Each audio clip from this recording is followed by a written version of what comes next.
Frisco ISD is releasing surveillance video of the stabbing at the track meet that led to the death of a student back in April, but only under very strict conditions. So through open records, they will allow whoever requests it to view that video, but no recording whatsoever is allowed.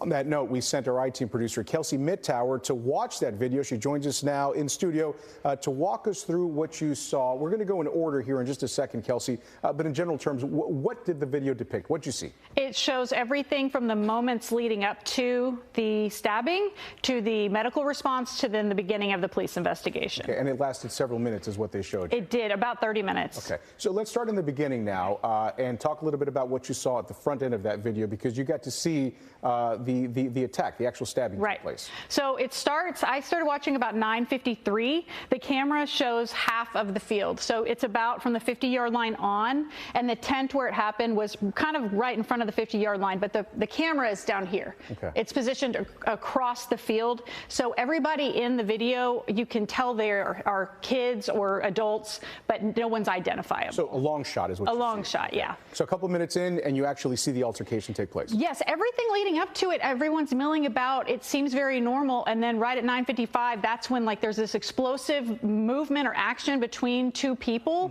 under the tent, and that's when the employees in the room told me that's when the stabbing happened at 9:55. Right, and you were talking about people kind of start to scatter at that moment. Obviously, something went wrong. And so what happens next? Because now, a little bit later on, that's when the ambulance shows up. Right. So when the ambulance arrives, it actually comes through near the end zone at the gate, and then it comes up to the 50-yard line directly in front of the tent. You can see Austin Metcalf is right here.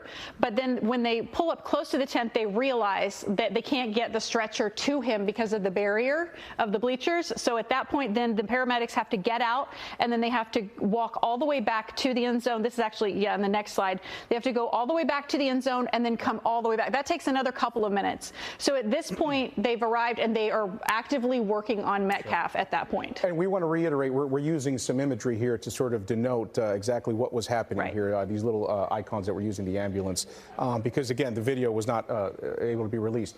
You're watching all of this happen, Kelsey, and you're watching the time sort of elapse. What are you thinking about when you see this, especially when you see sort of the issues in getting Metcalf out of there? I mean, I understand why it happened the way it happened.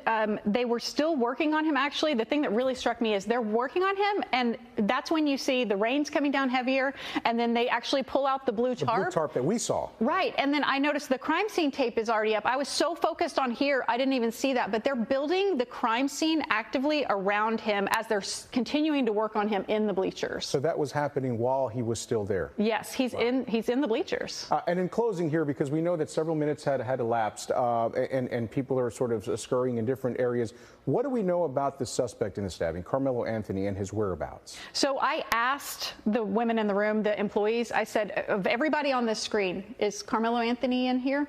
And they said, we couldn't tell you, we don't know. And honestly, it was so hard. Once it happened, there's people going this way, that way, this way, and this way. So it was just hard to know what direction he headed.